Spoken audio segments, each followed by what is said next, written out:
Hey, bro, don't forget, it ain't the first 48, bro. It's 60 minutes, bro. We heard a whole lot of lip service, but hey, anybody can do that. But between them lines, come with the king, you best not miss.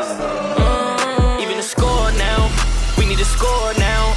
Back on that wall, when you hear that call, you know it's going down. We play from beginning to end, and you know how we finish. Turn to the bank, gotta handle our business. We need the ball, so it's time to go get it. Play with your heart when you hit, make like, it feel it. You with? You know I'm with. You come to the bank and get out of line, we sending a blitz. Say who you with? You know I'm with. That purple and black, and when we attack, you know what it is. You're not locked in this zone 32. Ladies and gentlemen, welcome back to another Zone 32 episode. This is a special episode. What's this? What? Episode 100? Damn right. We're doing episode 100. We made celebration. Yeah, too bad we can't celebrate as champs. But anyway, yeah, we got a special guest. We got a couple special guests in the house today. We got my guy Yuri. We got Brandon. BT Myers on Twitter. BT Myers on Twitter. Might have a few guys drop in along the way too. Yeah, we got a couple more guests coming through later. You know, you'll hear him later. We got my man Grant, Drew. I think I said Drew already. I'm so important. You're going to say me twice anyway, so that's fine. Fuck him. Yeah. Hello, Grant, are you speaking English? I don't know what the hell you just said, but Grant. He's got him muted. Guy. Episode 100, and Grant still can't figure out his audio. Such an infrequent contributor to the podcast. Doesn't remember how to actually. People forget the Grant. I'm trying to fix my shit. People forget the Grant era where he didn't know how to plug his computer in, so it would die. Can you hear me better, stupid? Your shirt's ugly. Can you hear me better?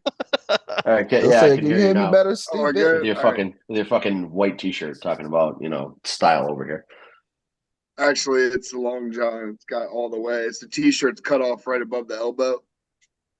Oh, okay. I couldn't see your arms because your like arms are down and I'll see from the shoulders up. And if you want people to see your arms, you should, maybe put your hands over your head like this, and then I could have seen them.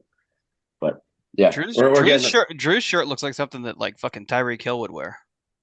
Oh shit! I don't beat women and children like Tyreek Hill, but that's something that's like something Marlon Humphrey will wear. Looking like Elton Don. I mean, these are all rich and famous people that you're comparing me to, so I appreciate the compliments. All right, Tony Montana. Yeah, there you go. That was more what I was going for, but glad somebody caught on to it. Yeah, episode 100. Nobody here has actually been on all 100 episodes. Is the best part of it, because I didn't join until the 20s at some point.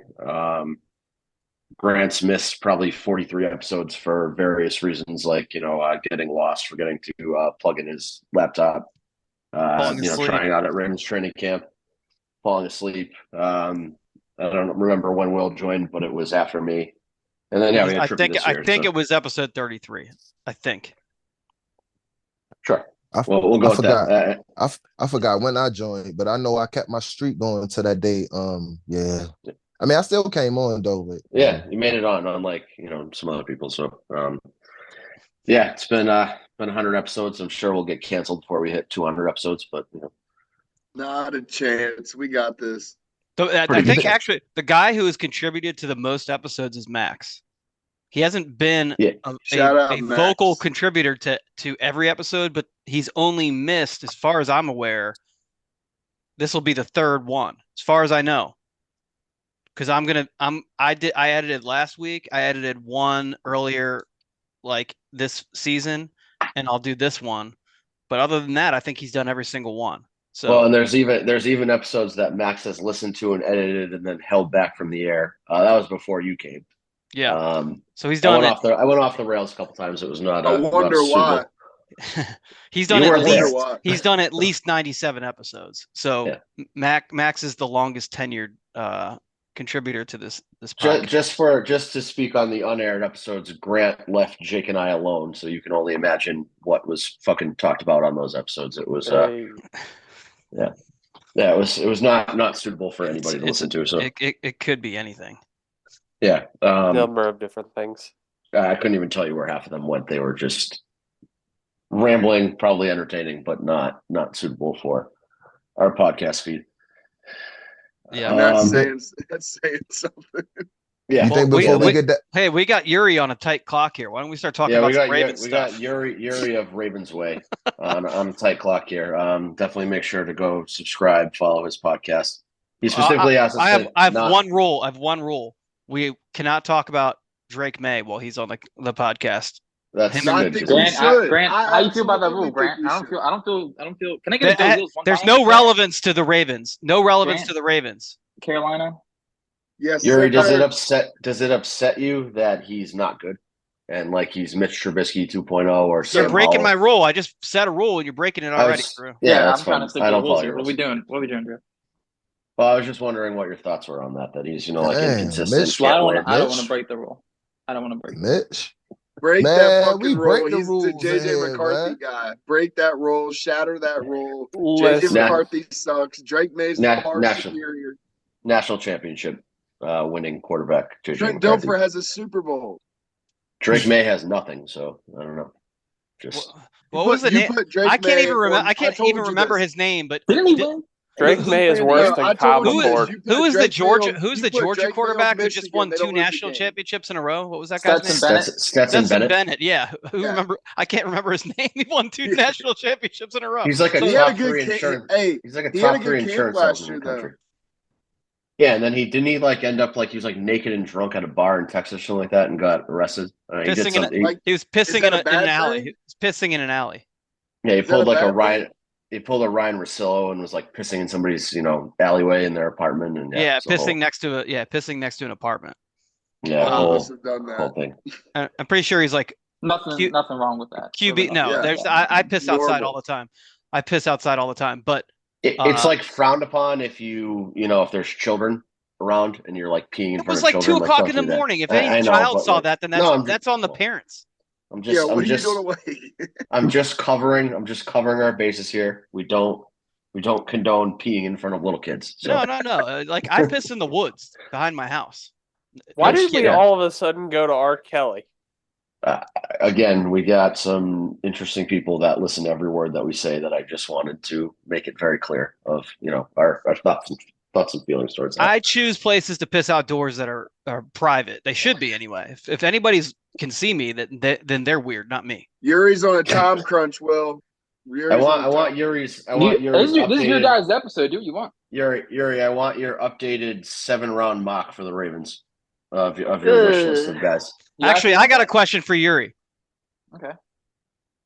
Hypothetically speaking, if right now it's late at night, it's dark, if you were to show up in Owings Mills with a backpack full of notes, what would the notes say if you were to distribute them around the castle? Let's say I had 3 notes. Note number 1 is gonna say, don't take a defensive player at 30. Okay. It's a little wordier than your last. Hold on, but what about? Hold on. You and I had a defensive player that we were talking about earlier on the timeline. What if he's there at 30? Depends on what offensive players are there. It's such an offensive lineman and wide receiver draft. The crop's too good of those players just like kind of go zigzag and take a defensive player. It's just my opinion. But note number 2.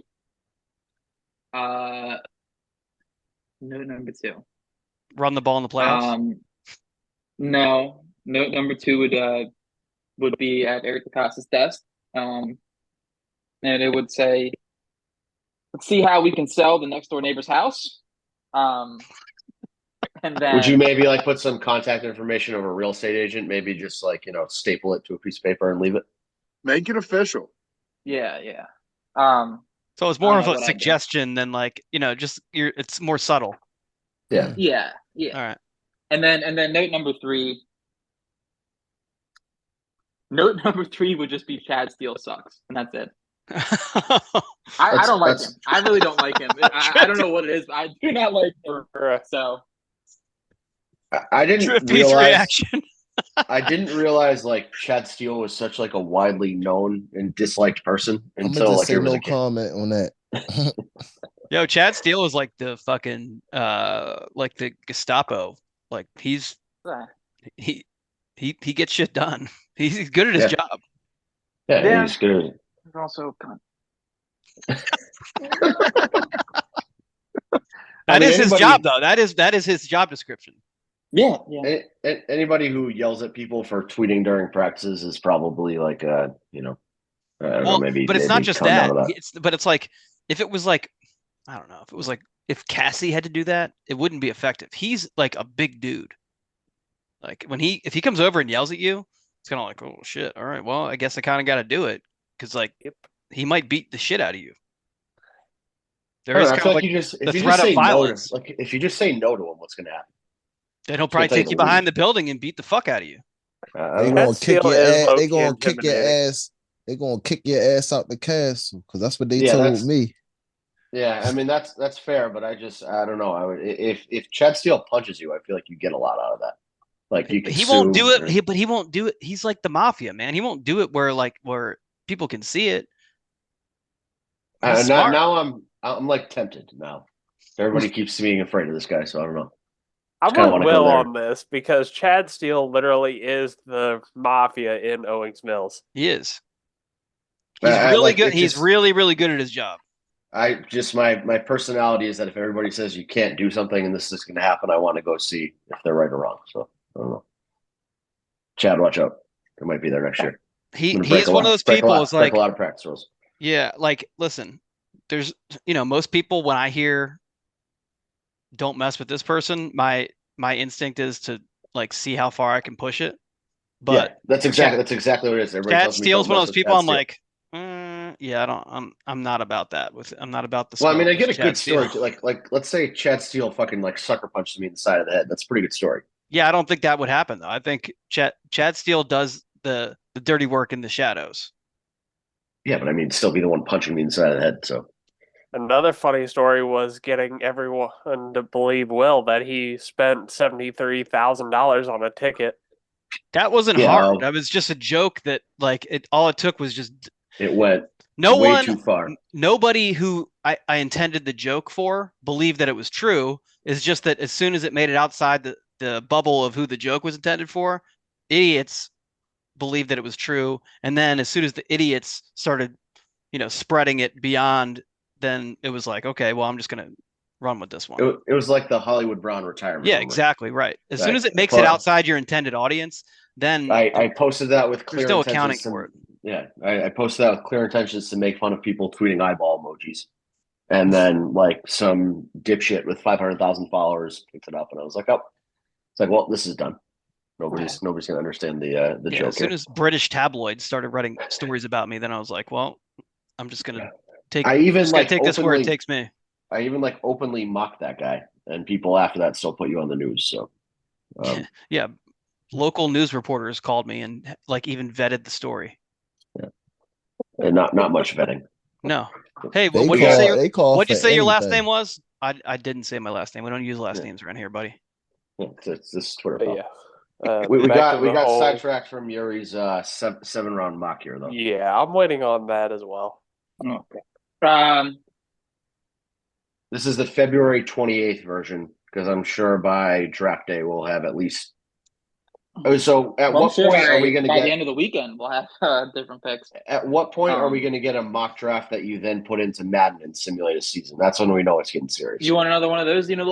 Yeah, we need at least one more. The problem is last year they didn't take A.T. Perry, they didn't take Cam Smith. It's just it was in the script. We probably would have lost more games. There you go. We got another friend. That was in the script. What's up, us? Yuri is giving us his mock draft now, so we have to see where Yuri wants us to go, and then when it gets serious, when you're like comfortable with it, we need the Madden simulation. So okay, well. 7-round mock draft. You could just give us your. How about this? Just to make it simple, give me your dream pick at 30. Dream pick is Fatsunu, but he's not going to be there. He'll be going in the top 20. Give me your realistic 25. Dream pick at 30. probably a Donnie Mitchell.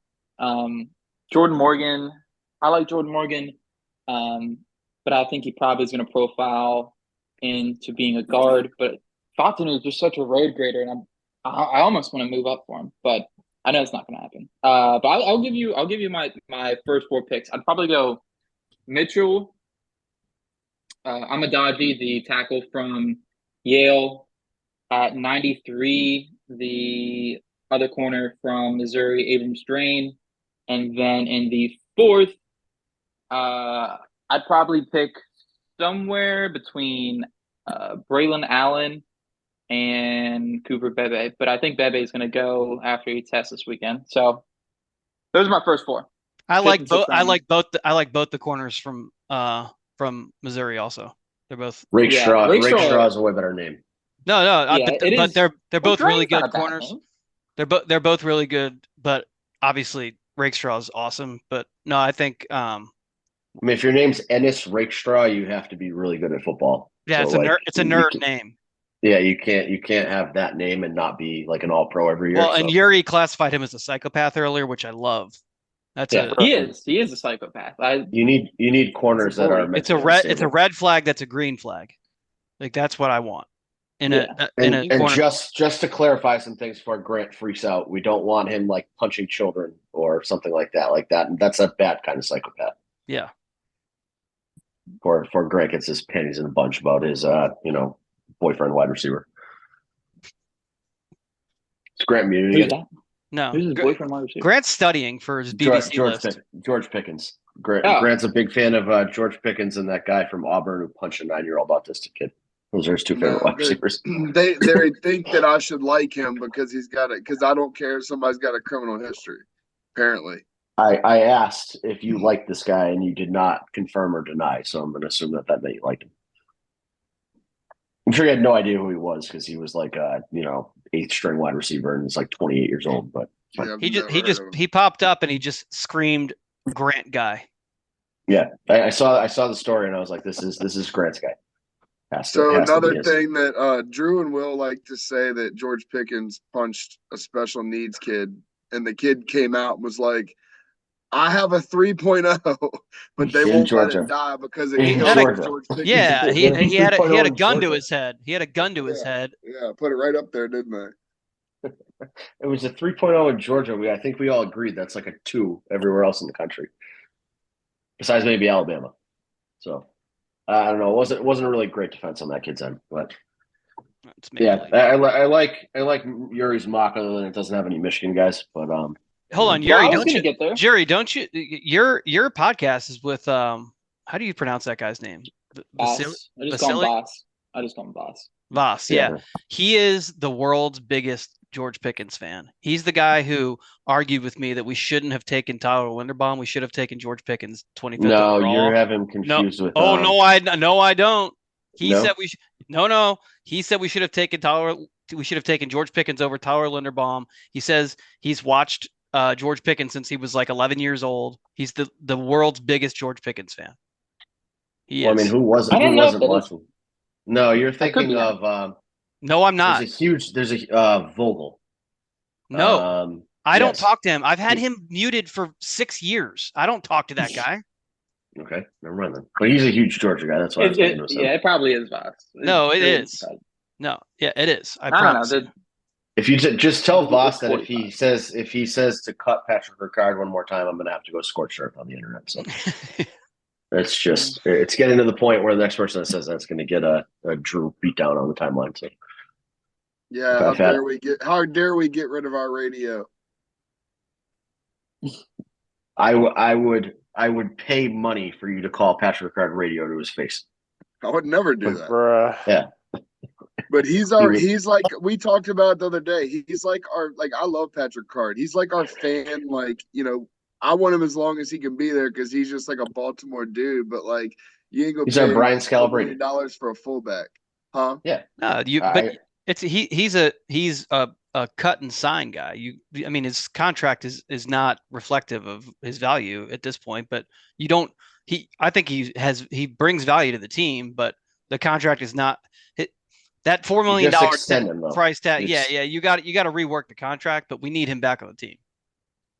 Yes, I agree with that. Be the cut and sign. Can we stop the Ben Mason experience too, though? Yes. Yeah. Stop wasting a roster spot. Well, he's not an official roster. He's on the practice squad. There ain't no he's roster a practice spot. squad guy. Yeah, keep him on the practice squad they in case. brought him up. Yeah, but in case Ricard gets hurt. Yeah, because our rosters are like 90 right now. So, like, he's not taking anybody's roster squad at the moment. Nice. Grant just seems to hate fullbacks. I'm not sure why. If you were to make the NFL right now, I think fullback would be your most likely position. So that's the crazy thing, because I actually do like fullbacks, and I love Pat Ricard, but you don't pay a fullback that much money. Is it your money? No. I mean, that is what good fullbacks go for, and Pat Ricard is. Don't bitch about other positions or say we don't have money for other positions. That's what fullbacks get paid. That is what they get paid. Good fullbacks get paid. I've been very outwardly spoken about spending all of Steve Biscottti's money. He's got a lot of it. We should just spend it all. Biscotti. He hates it. It's Biscotti. I mean, there's, he's valuable. I mean, he does a lot of things. He's an additional blocker on the field. He does a lot of things. We all know that. But at the same time, there's 4 teams in the NFL that use fullback. You got to gauge your market. Your man crush head coach uses a fullback. Discuss. I wouldn't even call. Juszczyk is a Y. Yeah. He's not a straight fullback. He's a Y. He's a flex Y. He can play. When you got to start using semantics and words, But also, who did Juszczyk learn from? One of the best fullbacks, Vonta Leach. But that's not the same. Not even close. I mean, Pat Ricard could not do what he does, and he can't do what Ricard does at all. I disagree. Pat Ricard could do exactly what he should do. If you think about it too, who was really the first fullback of the last decade, or changing the game in a sense? Juszczyk really was the first guy that was a tight end, really, but made a fullback, and then he made that athletic switch for a lot of versatility with offensive. You really want to know who the guy who played that position? Chris Cooley. Yeah, absolutely. He was the H-back. The H-back, yeah.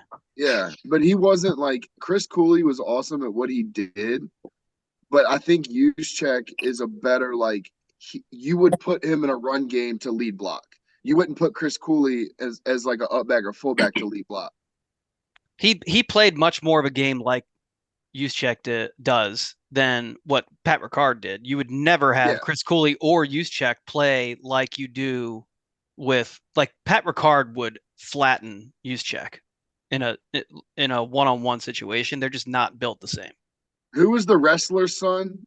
I wanted him. Dude, Bronson Rexsteiner or something like that. Yeah, he's like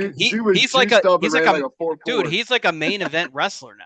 Yeah, he is. Is he? Yeah. Dude, he ran a 4.4 and he was 250. He's fucking huge. I assume he would not have passed an NFL drug test. No. He is fucking huge. Huge. He's Scott Steiner's son, I think. Right now. Yeah, he's Scott Steiner's son. That's who it was. The son of the Steiner brother. Yeah. Yeah. He went to Ohio State. I think he went to Ohio State. No, he went to Kennesaw State. Kennesaw State. Oh, did he? Okay. Yeah, he went to some You're thinking of James Laurinaitis went to Ohio State. That's what I'm thinking of. Yeah, that's what I'm thinking of. That's a Road Warrior, right? Yeah. Yeah. No idea who that is either. Yeah, James Laurinaitis, he was Real Sports. Road Warrior type ordeal. Yeah. We haven't even Ohio State acknowledged Hassan being here. Well, we did, but he didn't speak. Yeah, he's not talking. Y'all talking about mock drafts. I don't watch college football. I came here to say I just want to say we're not gonna go nowhere with John Harbaugh as a head coach. That man talk to him, Oz. Talk to him. All right. We have a good team. We had the best team last year. And look at us. We lost. Man, it wasn't Harbaugh's fault. Whoa. I mean, it's your boy Bateman's fault. That's fair. But it's Harbaugh. That's all I have to say. I mean, we can't not. We have to not abandon our identity in the playoffs. That would be ideal for next year. 100% correct. I don't disagree with that. I don't think anybody here disagrees with that. Or build a team that matches what you want to do in the playoff, which is throw the football. But see, so if we did that, you still have to run the ball. No, but my fear if we do that, because I had that thought, is that you sign Mike Evans, you draft 2 wide receivers with your first 2 picks, and you just put together like 5 deep, legitimate wide receivers, and then the playoffs would hand the ball to Justice Hill like 50 times. Yeah, like that would be the John Harbaugh move. Yeah. And that is a huge John Harbaugh move. Yeah, so like I just feel like no matter what we do, John Harbaugh's going to be like, oh, we have 8 elite pass catchers on this team. Let's run. They'll never see it coming. Yeah. Oh, I know what they're expecting. We're going to do the opposite. Right. Exactly. But yeah, I mean, I agree with Yuri though on that. Like, that's the stupidity of it. Like, if you have an identity, like our team is built to run the ball. Like we're built to run to set up the pass. But then you go the most important game of the season. You're leading the NFL in rushing, and then you run 6 times. And you have Dalvin Cook, who, granted, we talked about him a lot, but he came in that game against Houston. He had, 3 carries, but he looked like he had some burst to him. So that would have been a good chance to, get him involved maybe early on, get him a couple early touches if you're not giving Gus the touches. Gus has a 15-yard run, doesn't touch the ball for 2 quarters. 20 yards, by the way. Give him a touch and just see what happens. Something. Yeah. Just, if you're not, what we did stopped working. Obviously they didn't trust any of the backs. So why not give him a shot? If you're not going to ride somebody out, don't give anybody, don't spread this bullshit around. And then you get Lamar involved in the run game and then completely disappear from it. Make up your mind. And as a coach, he's 100% the worst in-game coach that I think I've seen. That shit like it was the preseason, man. They ain't care. Shit was crazy, man. Yep. No, it's been a month, and I still just do not get it. I haven't watched NFL Network since that game. Why were you watching NFL Network in the first place? Yeah, what the fuck are you doing? Okay. You ever heard of Twitter? Yeah. You ever heard of Mr. Yuri? Edgies. Go ahead, Edge. So here's the thing. I'm gonna be on Grant's team for just half a second. After that AFC Championship game, I went on a whole ass boycott of not talking about NFL stuff because that was just straight up bullshit. We lost our identity, and I was just I dove straight into hockey after that AFC Championship game loss. And that's fair. Hockey. I'm questioning why Grant was ever going to go to NFL Network in the first place. If I'm turning something on and I'm bullshitting around the house, I'll just throw NFL Network on and listen to what they got to say. Daniel Jeremiah. It's background noise. It's background noise. All right, fair enough. Yeah, so you're not actually not like I'm sitting there studying, really giving a shit what they say. I'd rather just put on a podcast as background noise. Yeah, put on a live stream or something. Yeah. Just anything. It doesn't even matter. QVC. It's great for background noise. Yeah. Is that where you got that shirt? Yes. He doesn't. No, he doesn't shop at QVC. He shops at Costco. We know that. I got this at barstoolsports.com. If we're being honest, but I'm recognize just jealous shirt. Because I tried to wear something like that. I look even dumber than I already do. That's hard to achieve. You can't put that on a tee for me. Why are we? Yeah. Why are we doing this? That's why. It's I don't know that fucking beachwear line. Oh, Paul's beachwear. Oh yeah, that's good. Yeah. That's nice. It looks weird on camera, but no, that's actually a nice shirt. It looks like a dress shirt, so I wear it to work, and then people are like, "Oh, this guy's a fucking psychopath. I don't want to talk to him." It looks like a weird ass T-shirt. That was such there is a collar on it. Adds 15 pounds comment. Looks weird on camera, but no, it does. It looks like a weird ass T-shirt from here, but if it's Ball's beachwear, then it's got a collar. Yeah, you can't tell. It looks like something you would take on vacation to your cruise. Yeah, no, Ball's beachwear. I'm all in on that. Drew's it's classy. It's got a collar. Yeah, pretty much. No, hey, Grant, look it up. You would like it. I've seen that. I've seen your fits. You would like Ball's beachwear. Grant doesn't like anything with. I can't say I could pull that one off, but I'll check it out. No, there's other prints. You'd like it. It's all about the confidence that you have while you wear it. Yeah. All right. Well, that's wild. Yeah, that's wild. All right, so let's move along on topics here a little bit. I gotta cover something here. Do we want to talk about Harbaugh's part of the press conference first, or EDC's part of the press conference? I want to cover the EDC part because it's pretty simple. Okay. So it was the first question, I believe. So the question was based on the Zay Flowers incident and obviously the investigation and not being charged. His answer was, I think we made a statement on that.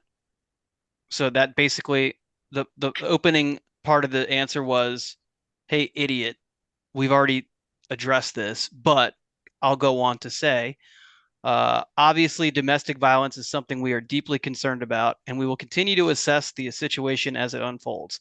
People on Twitter then took that to mean that there's more to the situation and it's going to become a bigger problem. This is as boilerplate an answer as it gets. Like, what do you expect? Do you know why he had that answer? It was Ray Rice.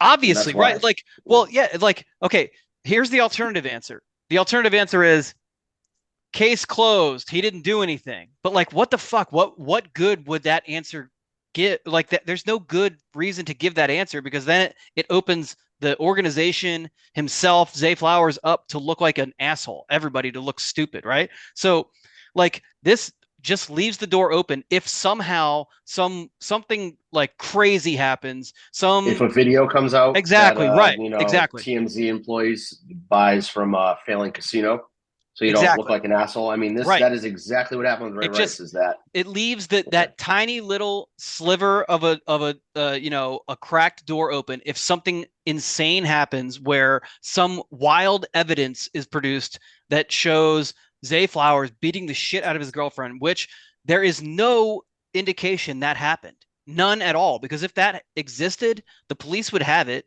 He would be arrested. He'd be cut from the team. Okay. So, it's insane to me that everybody is clinging to this idea that he's going to get suspended. The police investigated him for over a month. Okay. You can't speak in definitive statements if you're EDC at that point. Right. Because like you said, it's just whether it's a 5% chance or a 0.0000001% chance, like you can't ever have the organization look bad in that situation. Exactly. Right. So the response that he gave is the only response he can give. But the people who picked up on it, the only people who ran with it the way they did, in my opinion, are the people who were kind of running with it in that same tone before that. Yeah. So they kind of like want to feel like, oh, look, I was right.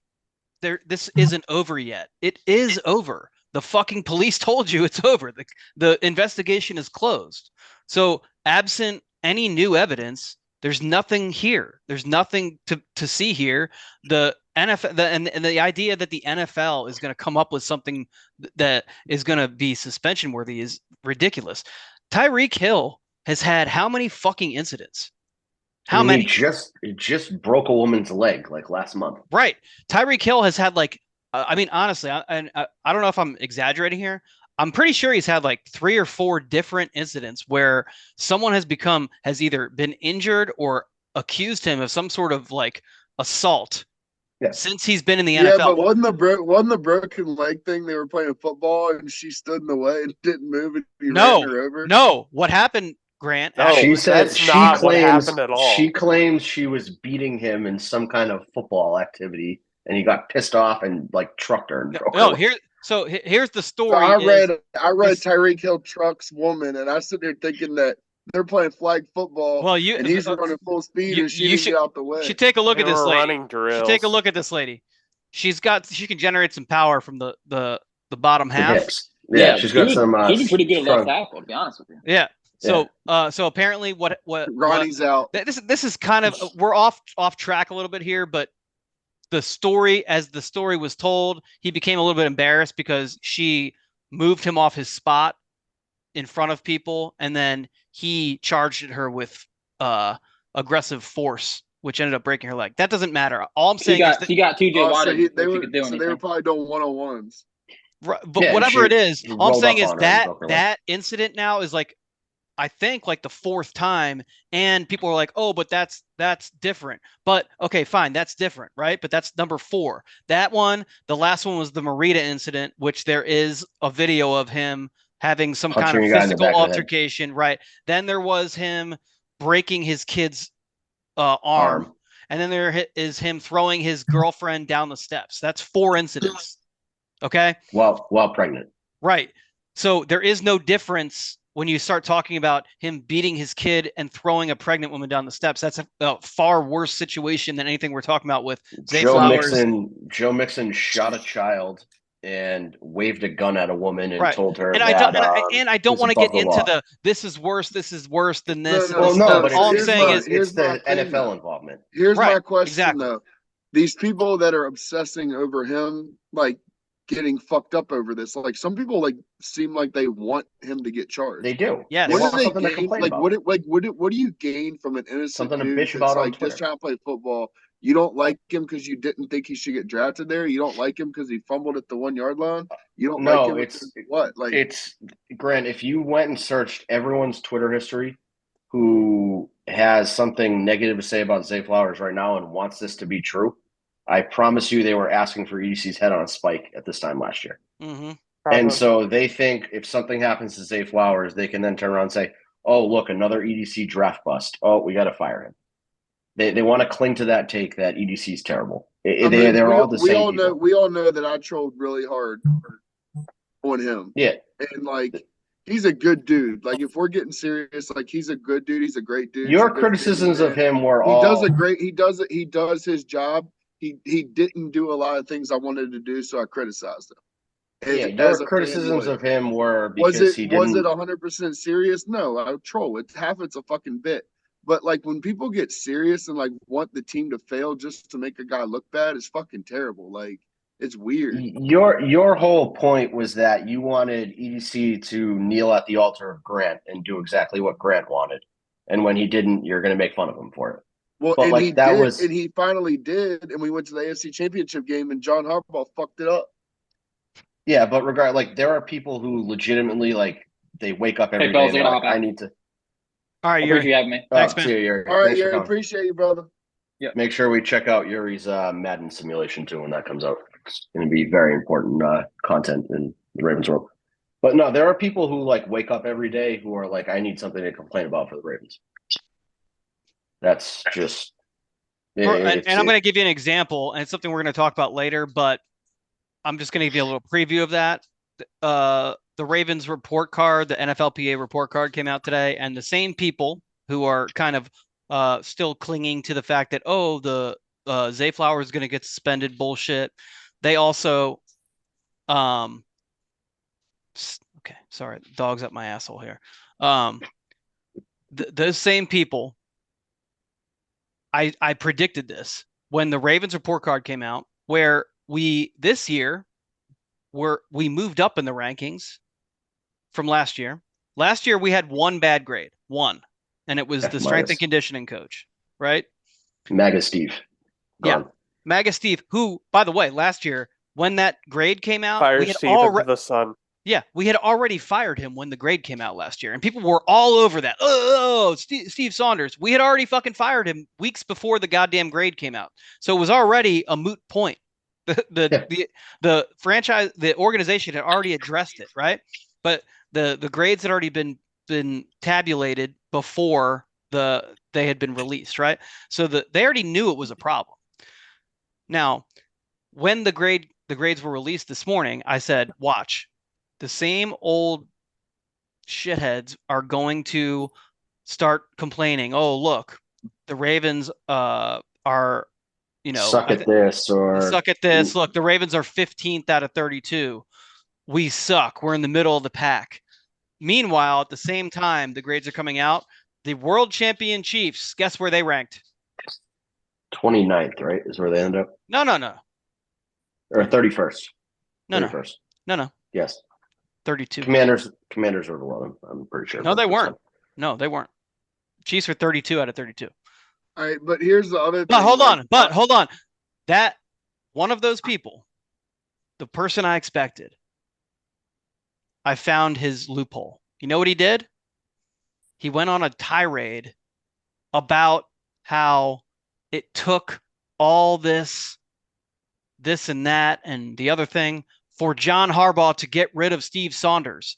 This year, he's writing this tweet about how last year it took John Harbaugh all that time to get rid of Steve Saunders.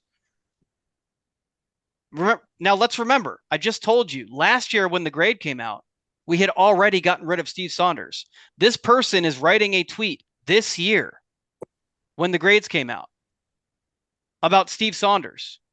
So 2 years removed from the grades, we're talking about Steve Saunders still, somehow as a knock on the Ravens organization, when this year, guess what category was our greatest improvement this year? I mean, it's not hard to strength and conditioning coach. Strength and conditioning coach. So that's what we're going to focus on. That's what we're going to fucking focus on. Here's the thing. Like, what? Like, there's no way anybody takes those fucking lists seriously. Well, apparently someone does. Grant, people take anything that you put a letter grade next to and anything you call power rankings. Early when we had the blog, Will and I discovered that if you put power rankings in the title, it gets, like 40 times more views than anything else. And at one point, Will and I were exchanging blogs where we went into a random generator and clicked shuffle with all the teams' names. And that's what we put as our. No, the way I would do it is I would go in and I would find some sort of list that was based on like some sort of power generation. Like it would be like based on like the states ranked on how many like Tesla charging ports they had. And I would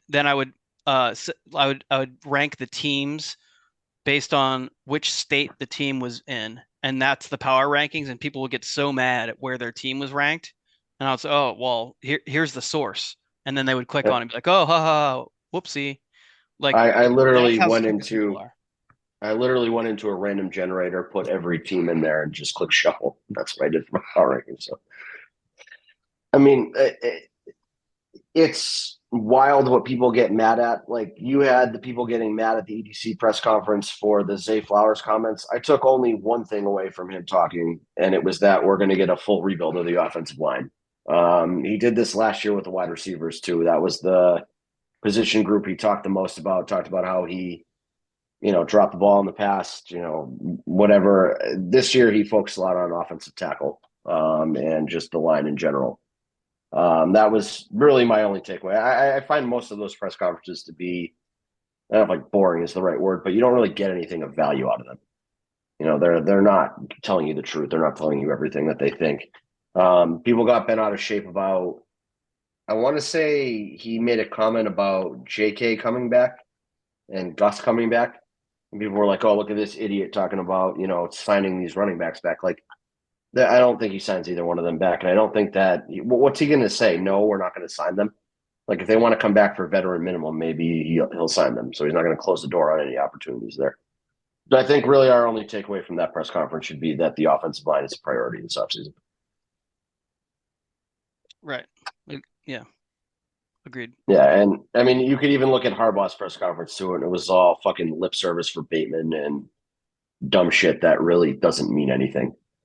I think society would be a better place if we stopped letting John Harbaugh talk into an open microphone, but that's same shit he been saying since 2019. We just getting started. He says the same shit all the time. He says the same shit all the time. Started. Fuck out of here. I'm so tired of this, dude. It's been 16 years now at this point of him saying the same thing over and over again, and then people still get mad at it. I'm pretty sure John Harbaugh has like a burner account on Twitter, and he just reads, he's like, what can I say that'll piss the most people off? And then he logs into his burner after he talks and laughs at everybody. Because there's no shot that like he believes half of the shit that he says. He's just lying in front of a microphone for the sake of lying in front of a microphone. Which is fine. Like, I don't get mad at it anymore. I used to get mad at it, and then I was like, he's just fucking with me. Like, what's the point? He probably laughs about it. Oh, yeah, I'm sure. There was, I forget which press conference it was last year, but, like, I'm 100% sure him and EDC sat in a room and scripted what he was going to say because it was, like, the exact opposite of what Ravens fans wanted. And he was just like, I'm, like, fucking pulling a fast one on you guys. Like, fuck you. Which is fine. Like I don't particularly care about his press conferences. I don't particularly care about most of what he does. My issue with him is the performances in big games. And so I'll take the, boring trolling press conferences and winning in big games any day of the week. I mean, Belichick for years has given non-answers at press conferences. Most good coaches don't give real answers at press conferences.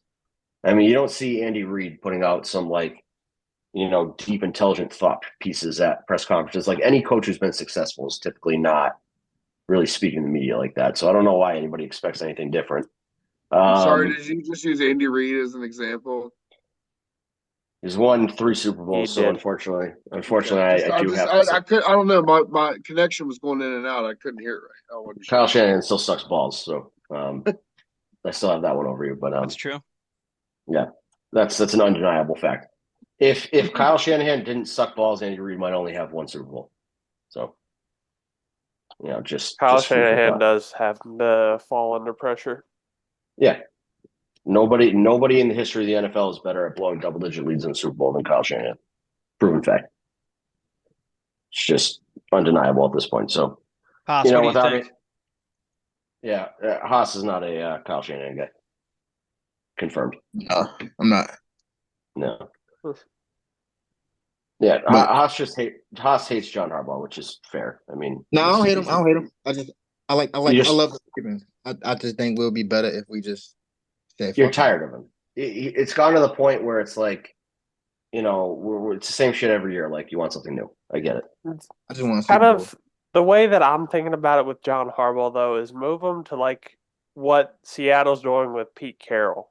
That's what I wanted to do this year. Is that I thought that with Joe Ortiz leaving for Los Angeles and being their GM, that gave you like the perfect opportunity to say, listen, John, like we really want you here and part of this organization because he does bring good things to the table, but you get him out of that game day management role and you get him off the field on game day. You give the reins over to Mike McDonald, and it's just like it's perfect for everybody. You can move Zach Orr up to defensive coordinator from there. You might lose a couple guys still. You still might lose like Denard Wilson and Anthony Weaver and whatever. But like, you don't have Harbaugh in charge of the game day, flow or game day management, and you still have what he brings to the table Monday through Saturday.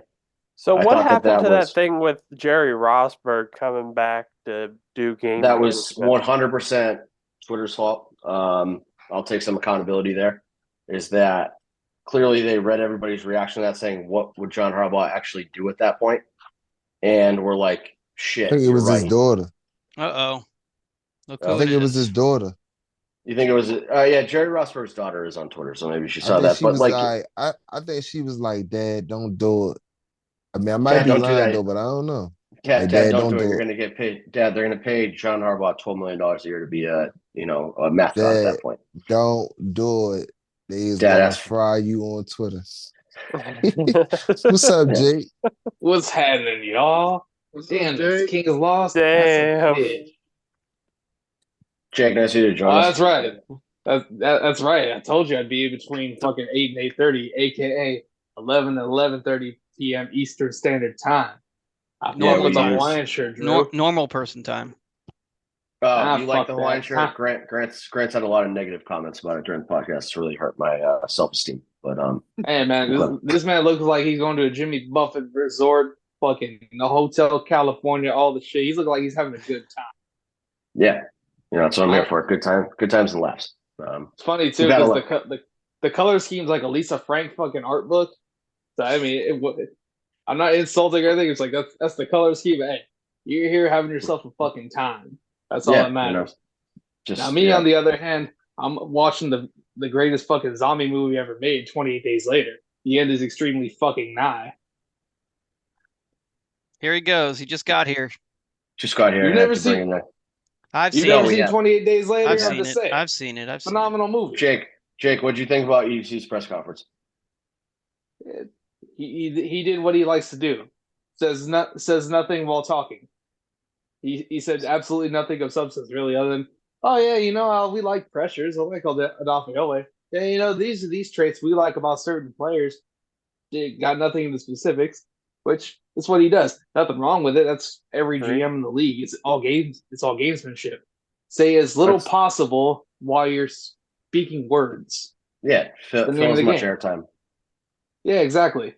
I think we're pretty good on this topic. There's not much to say. I know people get like real emotional and bent out of shape and write think pieces about fucking GM's press conferences at the combine, but like the fact is they're out till like 3 a.m. the night before drinking at random steakhouse in Indianapolis and just trying to kill airtime. Like that's the best way to put it, is that they have media obligations that they have to fulfill, so they fulfill them while saying absolutely nothing.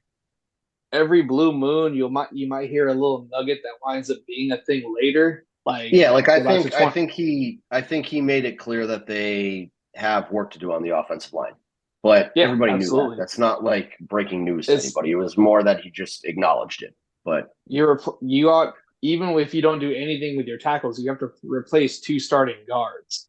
Maybe you have them on your roster, maybe you don't. But there's going to be turnover, so you didn't have to say shit for anyone to know all that. No, and so people, will get offended or upset that he didn't like name names, but why the fuck would he at that point? Who the fuck would, and why would you? You fucking how GMs are. They held everything so close to the chest that they speak in fucking code, and they'll give you as much information with giving you nothing of substance. Yeah, no, that's what they do. It's the best way to wrap it up. And Will touched on earlier, but that whole report card came out. That was fun. Yeah, again, another that those things are like made for Twitter interactions. I'm pretty sure. Like they only put that out because people will touched on the people who were like talking about fucking Steve Saunders in 2024, like he wasn't gone last year. And there was really, it was funny to dunk on the Bengals. Like I would say every year there's a couple report cards that come out that say funny shit in them. Like the Bengals only give their players 3 meals a day, 1 day a week. And so it's funny to be like, oh, Bengals fans think that they're going to be able to afford, Joe Burrow, T. Higgins, and Jamar Chase on massive contracts, but they can't feed their players. Like that's funny. Or, fucking, I don't know, somebody was like complaining about like a team plane or something like that, or facilities. It's just funny to use like against fans, but it's largely meaningless. Honestly, the fact that the team that's won 3 of the last 5 Super Bowls is ranked 32nd out of 32. Second to last. They are second to last. So Jake agrees with me. They're 31 out of 32. It doesn't. No, you double check the commies are technically 32 out of 32. Whatever it is, it doesn't. Whatever it is, it doesn't fucking matter, because the fact that team that has won 3 out of the last 5 Super Bowls is anywhere close to the end of the list just makes shows you the how rest irrelevant of it the fucking right. list is. Exactly right. So like the only team I tweeted this out, but the only team that was in the top 10 who has won a Super Bowl out of the last 10 was the Eagles. They were number 4, and I would say that they were incredibly dysfunctional this year. I mean, they had the whole defensive coordinator issue. Their offensive coordinator sucked balls. There's something going on with Jalen Hurts. I got no idea what it is, whether it was an injury or. There's rumors coming out that he's got issues with like leadership, and the team wants him to be more vocal. P. Diddy AJ Brown. Yeah, probably. I mean, who hasn't P. Diddy fucked at this point? Cat Williams spilled the tea on that shit on Shannon Sharp podcast. I mean, that's been like a known thing that P. Diddy was this fucking weird sexual deviant for a while now, but it's I started reading that lawsuit. It's fucking wild. Some of the shit that guy is alleging went on. Like P. Diddy shot a guy in a bathroom and then convinced the LAPD that he shot him outside. That some random guy shot him outside. Like, I don't know. He's got like underage drug and sex parties going on in multiple states at the time. Yeah. I don't know, but fuck P. Diddy anyway. Back to the report cards. The important things that matter in society are that's right. Report cards. NFLPA report cards. Those literally exist to dunk on teams, I think, is really what they should. And instead it's turned into this like serious debate about how our team is. Like Grant got offended today that I said B+ was a solid grade for Harbaugh. And he's like, I should be an F. Typical Grant. The funniest thing was, B+. John Harbaugh is so overrated. And then it was like, yeah, hey, Grant, he's ranked 21st. And then he was like, oh man, that's perfect. It's like so funny when it was like it's like, oh yeah, no, that's pretty much plus. I forgot to give participation grades now. So B+ is really a D+, which I agree with. If we just got Grant's live reaction to anything that comes out on the internet, he is like the perfect person that these things are baited for. Of like, he had the extreme overreaction to the B+ because he's like, oh, that's way too fucking high. Like B+ is good grade. Blah, blah, blah. He thought he was gonna be like ranked like third, and then he actually read the rankings, and then he found the thing that he liked, and then he like fought with that, and he's like, no, this list is 100% good. Like, this is the greatest list ever compiled. Yeah, when he said when he was mad about the B+, I was like, Grant, you realize he got the B+ from his own players, right? Like, it's not like the fans gave him a B+. And he was like, the players just gave him that because they want to get playing time. And then I was like, and then somebody put the thing. You gotta know when I'm being fucking stupid. Well, but then it was like somebody put the list in there of where he actually ranked amongst the other coaches, and it was like 21st. And he was like, yeah, that's perfect. That's fucking perfect. That's anonymous though, right? That's anonymous from the player, right? 20 to 24. I think it is anonymous from the players. If anybody's listening to this and they're like, like in the marketing world and they need a product tester, Grant would be like the perfect person for that, because you will get. Well, I'm saying, but you'll get the full range of human emotion out of Grant. He'll give you his knee-jerk reaction, no matter what it is, and then he'll give you like the rational reaction 5 minutes later. Yeah, he's like perfect for that. That is I gotta Grant think in a about nutshell. That tracks. Yeah, Grant will just tell you, fucking whatever wild thing comes into his head 5 seconds after he sees it, it's that CTE. He forgets. Yeah, he gets the.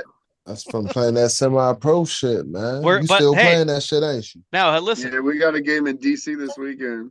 Oh shit! The CT is going to get worse, so that means next week we're going to get even better reactions out of him. Man, give my man a trial, man. I'm tired of him playing this semi-pro shit, man. At least he be on the practice squad. No, you know what the next step is? UFL season's coming, man. We need to get him on the defenders. No, I'm going to take the over on Grant tackles every week in the UFL. You have to. Yeah, and then you're gonna end up in prison for like fucking point shaving or something. There's gonna be some fucking like FanDuel's gonna sue you for like $10 billion. All right, Paul Crew. You think I'm Paul Crew? Yeah. Hey, not you. They're gonna sue Will. You know what I think is a great next segment to get into? Sure. BBCs. Pause. Big Black Cocks. All right, that's fine. Pause. Talk about. Pause. I guess we could talk about Big Black Cocks. No homo. What do you think about BBCs? I won't be on that podcast if y'all talking about that. I'm just saying. Baltimore ball catchers. Baltimore ball catchers. See, that's that young generation. Grant has a robust list of BBCs to present. Grant, hit me with your list of BBCs for this week, please. All right, what do you want? Ball catchers. Yeah, start wherever you want. Start with draft, free agents, whoever you think. Put them in the order that you think we're most likely to address that position. So start with that group. I did my like who I think would be the best fits. Okay. Free agency top tier, pretty big free agency class. So I mean, like, it's an underrated receiver free agency class. Number 1, T. Higgins. If he's out there, I think they tag him. They have to tag him. Yeah, they announced that they already did. Yeah, I think now they're. Yeah, I think now they're just waiting for someone to give him an AJ Brown. Yeah, so they officially tagged him, and he's going to be able to go and negotiate with somebody else. All right, take that off then, because I didn't think they tagged him. I thought that was like just like when it was Ari Murrah, whatever. That's who started it, but then Schefter confirmed it, so it's real. So then Mike Evans, from home shared it. Mike Evans is next. Calvin Ridley. I think both of them fit well with what we need. Calvin Ridley would be a good Z. Mike Evans be a good X. Both of them. I mean, Zay's pretty fluid, but he's more or less. He's better in that kind of slot role. Let him utilize his quickness. They like to get the ball to him quick. The sleepers, free agency sleepers, Tyler Boyd. I like his game a lot. I think that wasn't utilized the way he should have been in Cincinnati, and he's got two studs in front of him. But I think he's a dude. Noah Brown, I like Noah Brown a lot. He played well with Dallas. He looked good last year with Houston. He's like a low end guy that would come in and kind of. He might be able to do more than what like Nelson Aguilar did this year. We brought back Nelly. I like what Nelly brings. I'm glad we brought him back. But Noah Brown, he does a lot of things good. Drew's man and Will's gonna love him because he's got a hyphenated last name, but Donovan Peoples Jones. I think what he does within the game, he's a physical receiver. He's not afraid to put his nose in places. I think that's somebody that we like in Baltimore. We like that mentality. We like that type of play style. He can stretch the field. Not really a good underneath guy, but he will stretch the field. He'll make big plays, make big catches, tough contested catches. Draft top 10 receiver. Hold on for sleepers. I'm surprised you didn't put his name in. Laviska Shenault. So he was up there. I like him. I feel like he's a Grant guy. He is, and I was looking at him, but like I like his game, but he's not somebody that I'd be like, okay, like I think he would come in right now and fit and be a difference maker versus what we have versus what the potential we could get. My reasoning for wanting him is that you could use him in that kind of gadget slot role that we've been putting Zay in, and you let Zay, be more of a deep threat at that point. You and I were screaming all year for Zay to get more looks deep. And the reason why he didn't is because, like you said, he was the guy that we relied on for the short shit. And so if you can bring in... He was always in jets. You can't really stretch the field if you're running jet motions, 20%.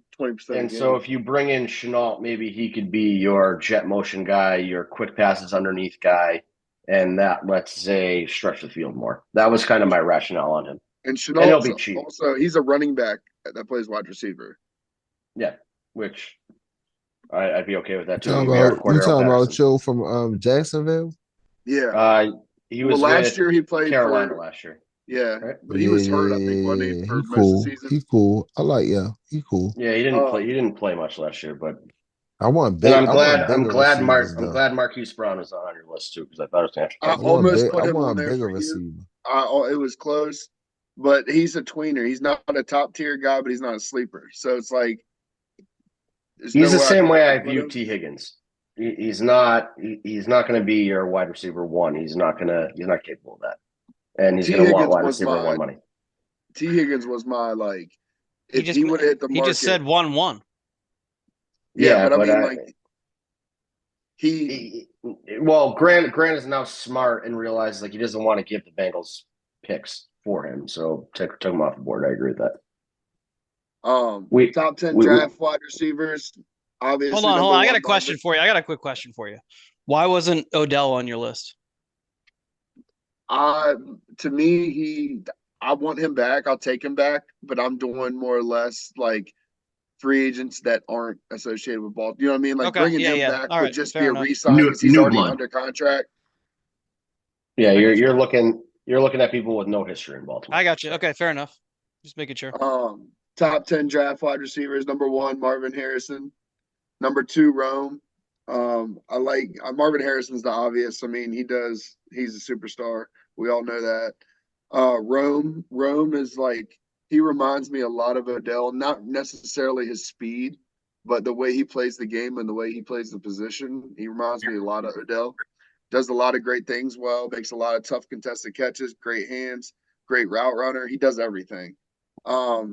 Malik Neighbors, LSU. He's number 3. Drew and I have talked about him before. Like him and Rome are like 2A, 2B. Why do you think they keep talking about Neighbors as 1? So in any other draft, a big receiver. People like if Marvin Harrison Jr. didn't exist, Neighbors would probably be the first guy off the board in the draft. And you could argue that it would be Rome.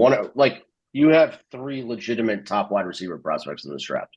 Drew, like any other year. Yeah, any other year, if the other 2 guys were not in the draft, they would be the first one taken. It seems very obvious to me that Marvin Harrison Jr. is the number 1 wide receiver. Oh yeah, He's different. He's completely He's different. He's got the NFL pedigree. He didn't shoot somebody over a quad like his dad, so he's got like a better temperament. He's just the complete package. He's bigger than his dad, like more built than his father was, right? And has a lot of the same skill set as him. So yeah. He doesn't count. He's like not a real person when you start talking about like who's the best wide receiver prospect. Like it's not fair to compare other people. And people are saying like, oh, he's not gonna test. He's not signing an agent. He's doing that because he doesn't need it. Exactly. Like he's the guy. He can literally just go sit on a beach somewhere for the next month and a half and I don't know, fucking drink pina coladas and go work out. Go work out. Get it. Sign it. Well, don't sign an agent, but go work out. Go. Do what you got to do to get yourself ready for the draft. There is nothing team you get to. Yeah, there is nothing he can do to improve his draft stock. So why would he, test? Yeah. Okay. Literally, if he did not declare for the draft, say he were to return to the Ohio State University, Neighbors would be number one. Yeah, I agree. Grant's a Junze guy, but I think that Neighbors would be the first guy. But that's it's really in who's there, who wants a receiver, and what the preference and need is too. Yeah, like you're splitting hairs at that point. You're saying that I think I said this to you. You're saying that you prefer a $100 bill to two $50 bills. Like it's the same shit at the end of the day. So who the fuck really actually cares? Pretty much. Okay. Number 4 is my guy. That guy right there, Xavier Leggett. He's different. He's not getting the notoriety he deserves, but I think after pro days and the combine stuff, like he's gonna start shooting up boards probably 2 to 3 weeks before the draft. People will be talking to him like maybe late first. All right. So wait a minute. What's wrong with him? Yeah. What's his red flag that we don't know about? He doesn't have one. He's a good dude.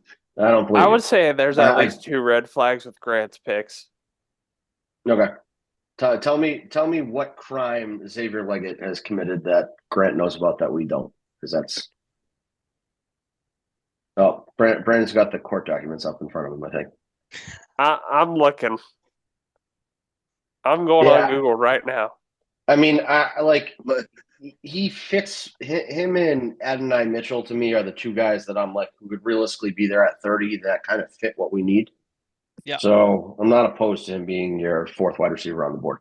Leggett is just a dude that when I evaluate receivers, I look at a lot of different things. I look at blocking, I look at route running, I look at releases, I look at catch points, I look at separation, I look at a whole bunch of stuff. He does it all.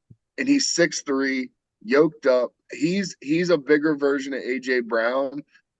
And his run after the catch too. For a big dude, he high ends quick. And he gets to his 3rd step like a D, like you know what I mean, like a slot would. Like nobody that big should be that fast. And his game as a whole, and he plays pissed off too. That's the first thing that always attracts me to receivers. Is like you might have 2 guys that have comparable speed, comparable catch radius, comparable ball skills after the catch, whatever. But if I'm comparing 2 people and I see one dude no matter his size is trying to run people over or extend play, whatever it is, immediately I draw to him. He's just a physical specimen. And when I do my rankings, I don't necessarily think of who had the best college career. I think of who's going to translate best to the NFL and who's going to have the best career. And I think that if he lands in the right situation, which he could, because he could be anywhere from 20 to 32. I think that's where he's going to end up at the end of the day. Maybe he falls to 2nd, but I think he's going to be 20 to 32. He's going to go to, if he goes anywhere near the back end of that, he's going to a playoff team. And you're adding a guy that most playoff teams, if not all, already have a 1. So if you're not relying on him to be your number 1 wide receiver, he'll be very good. Because you don't have any pressure for him. Yeah. 5, Brian Thomas Jr. from LSU. Okay. Honestly, I love Neighbors. I think Neighbors has a great skill set.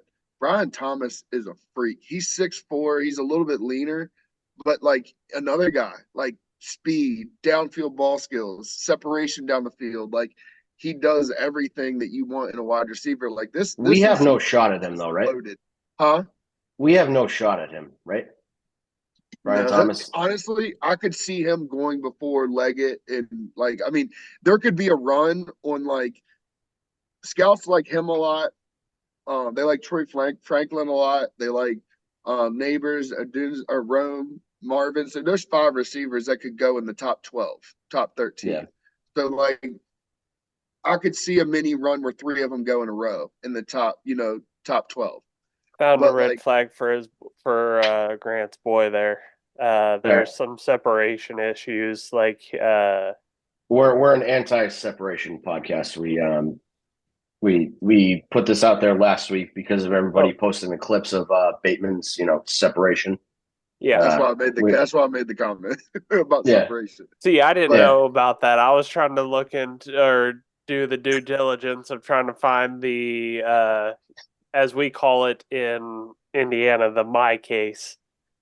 Find like the thing with separation I hate is that people, it's meaningless. If you separate from 5 yards from a guy on the backside of a play, like who the fuck cares? Or you separate 5 yards after it was, your time to get the ball.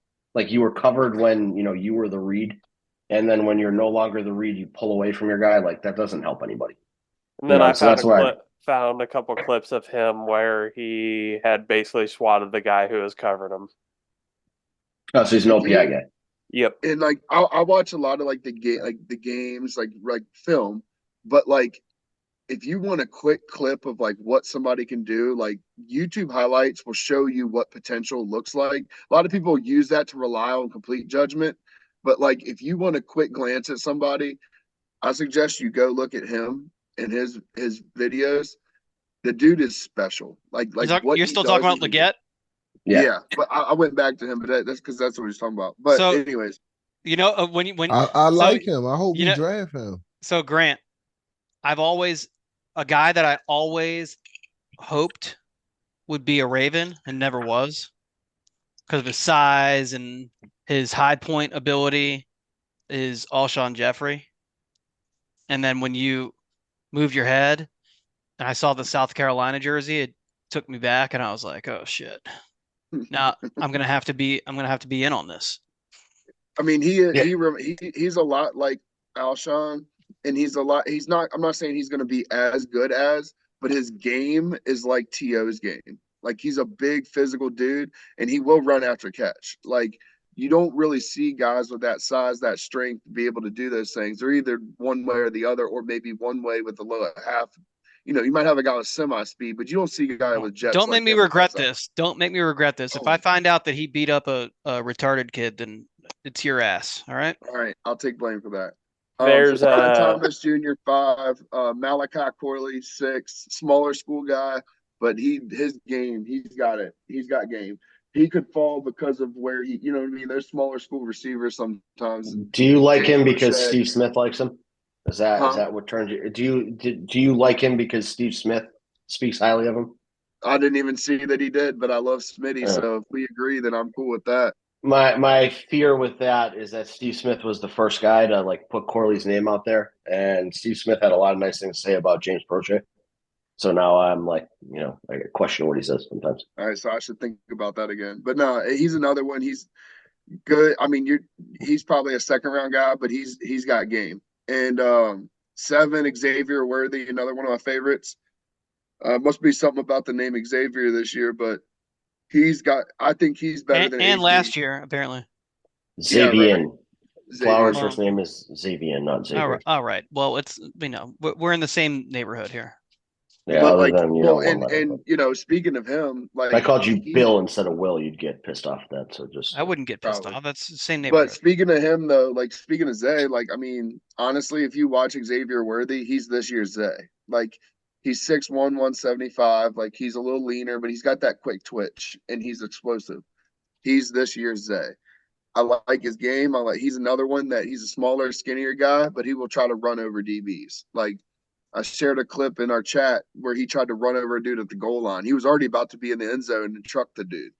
And like, after the way this season ended, we need that, huh?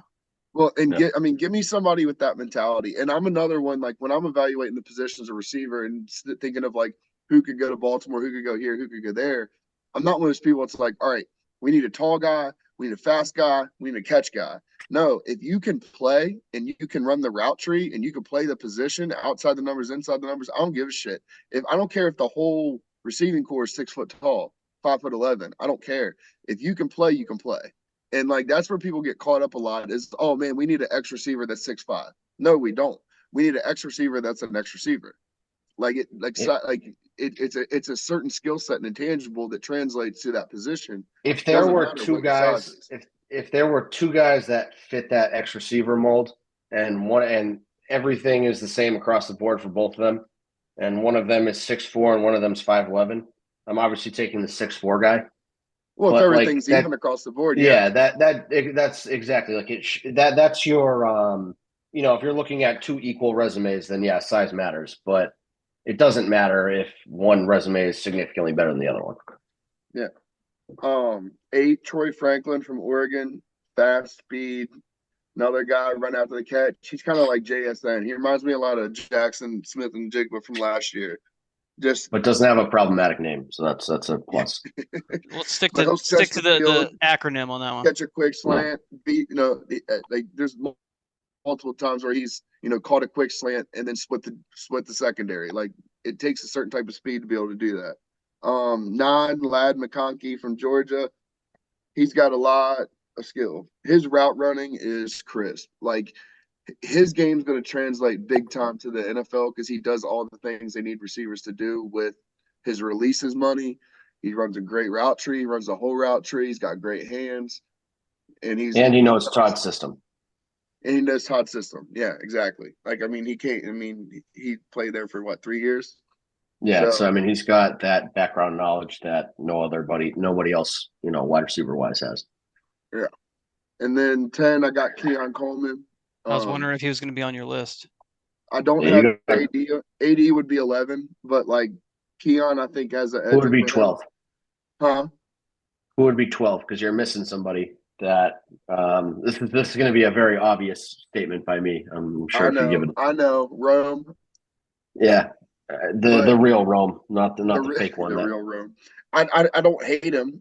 Like I said, like this receiver class is crazy deep, man. Like it's probably the deepest, most talented position in the draft. I loved Roman Wilson when he was a projected 4th or 5th round pick. Now that he's creeping up into the 2nd, and I've even seen people like mock him in the 1st, I'm like, yeah, that's a little high for him. Haven't watched him, in college, but if he's there later, like he would be a great pickup. I just don't see how he's going to go in the 1st round with this many. That's the thing. I mean, it's loaded. So this receiver group that's going to be the weird. That's going to be the weird thing with wide receivers too. Is that like I feel like after you get past, Harrison, Neighbors, and Dunze, like you have, there's a lot of guys that are kind of equally rated.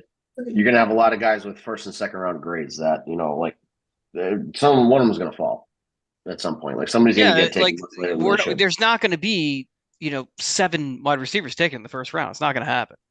No, but people think that. So it'll be interesting to see. This is 2 weeks in a row that I've come ready to fight Grant on his lists, and they're not really fighting him worthy. Hasn't really had on. My top 3 draft dudes obviously are Leggett, Corley, and Worthy. Like no particular. The obvious is Marvin Harrison. I leave him out of pretty much everything because, I mean, that's like in terms of who we could. Yeah, we have no shot at Marvin Harrison Jr. unless there's some fucking wild scenario where we're trading up to 4. We do have a history of fleecing the Cardinals, but. Maybe we can sell him on Rashad Bateman, and they'll give us the 4th overall pick. I doubt it, but you never know. Just him. Yeah, just Bateman for 4 straight up. Boss, would you move to Arizona if we did that? No. No, you would. You'd look for Marvin Harrison and take his pictures instead. I'm a Ravens fan. There you go. That's a perfect answer. Lloyd, Haas got loyalty to the Shield. That's I like loyalty. That's the perfect answer. I mean, that's all. That's all I care about. Yeah, I would love to take a first round wide receiver this year. I don't see it happening, but there are a lot of guys that we could pick up in the 2nd or 3rd round that would be very good additions to the team. The only way we're taking a 1st round receiver is if one of those studs just somehow falls Yeah. to 30, or if it's like one of those studs falls to the early 20s and he's number one on our BPA board. And if Brian Thomas is there at 30, I feel like he's going to fucking sprint up and put that card in. Well, I'm saying if like you have to. If one of those guys is around in the early 20s and it's one of those guys where they're like, man, this is a dream pick, and the value is there on on the draft value board that we can make like, say we can flip a Bateman and 30 to move up there. Yeah. Yeah. No, I told. And this is the kind of draft that, like Grant said, it's very deep at wide receiver. Yeah. So the odds of somebody falling are pretty high. This is kind of how we ended up with Kyle Hamilton. Right.